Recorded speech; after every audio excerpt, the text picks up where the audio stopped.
Aristóteles nació aproximadamente entre los años 384 y 383 a.C., en Estigira, una frontera de Macedonia.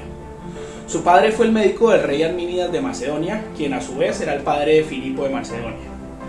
Fue alumno de Platón, otro gran filósofo de aquella época, en Atenas, y tiempo después fue maestro de Alejandro Magno, quien se le conocería como uno de los más grandes conquistadores de la historia de la humanidad. Alejandro heredó el poder a los 18 años cuando su padre fue asesinado, y Aristóteles fue el primer sistematizador de la lógica. La lógica aristotélica se ha conocido históricamente con el nombre de organón, aunque el término que significa instrumento fue introducido por Alejandro de Afrodisia tiempo después. Aristóteles llamaba a sus estudios con el nombre de analítica, que significa análisis en griego, o más exactamente solución. La lógica, para Aristóteles, no era una ciencia, sino un soporte para las ciencias, ya que la lógica estudia la estructura del razonamiento. El elemento esencial de la lógica es la categoría. Para que una frase pueda ser analizada desde la lógica, tiene que tener un valor de verdad. Este valor de verdad puede ser falso o verdadero. Lo hace o afirmando o negando algo. Con esta afirmación o negación de este algo, podemos llegar a una conclusión. Esta conclusión puede ser afirmativa o negativa, porque viene de una operación que se hace, muy similar a las operaciones algebraicas. También la hacemos de forma abstracta. Le damos un valor, como ya lo mencioné, falso o verdadero. De este valor llegamos hasta la conclusión. En el libro nos lo muestra con un ejemplo. Si todos los hombres son mortales y Sócrates es hombre, entonces Sócrates es mortal. Llegamos a esta conclusión gracias a las dos afirmaciones que tenemos arriba y a su conector lógico, que en este caso sería y.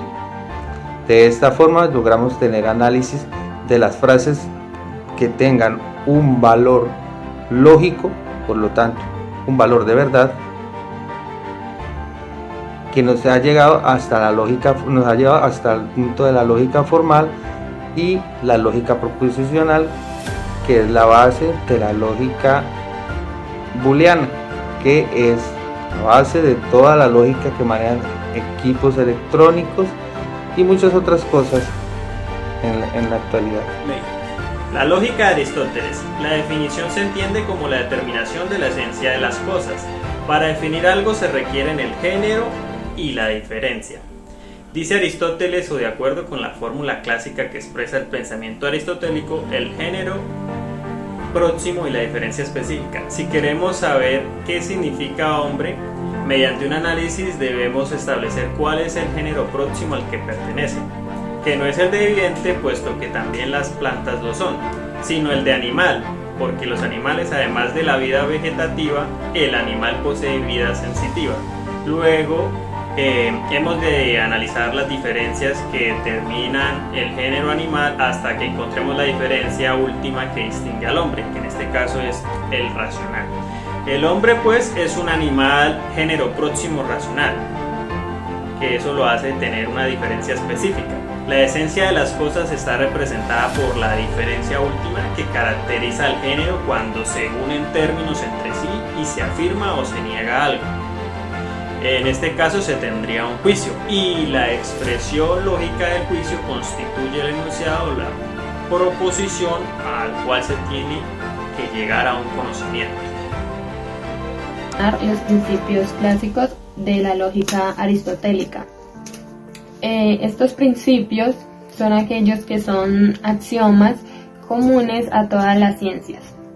Esto quiere decir que así como hay axiomas propios de cada disciplina, hay dos que son, sin excepción alguna, principios lógicos irrefutables para Aristóteles. El primero es el principio de una contradicción. Esto quiere decir que no se puede afirmar y negar del mismo sujeto al mismo tiempo y en la misma relación. El segundo es el tercero excluido. Esto significa que no es posible que exista un término medio entre dos términos contradictorios. Estos principios durante siglos fueron una piedra angular del pensamiento del occidente. El mismo filósofo Kant afirmaba que la lógica aristotélica nació perfecta. El maestro Aristóteles fue uno de los más importantes pensadores griegos. Su nombre original era Aristócles. Su padre era Aristón, descendía de los últimos reyes de Atenas. Su madre era descendiente de Drópides, familiar de Solón. Platón fue educado por los mejores maestros, fue el primero en utilizar el término de filosofía, que significa amor a la sabiduría. Él consideró una gran variedad de temas en su pensamiento. Se destacaba la idea que proponía de que los objetos del mundo físico o se le parecen o participan de formas y que solo esas formas perfectas en el mundo ideal son el objeto de conocer las formas nuevas y perfectas e instruir a los demás con ese conocimiento.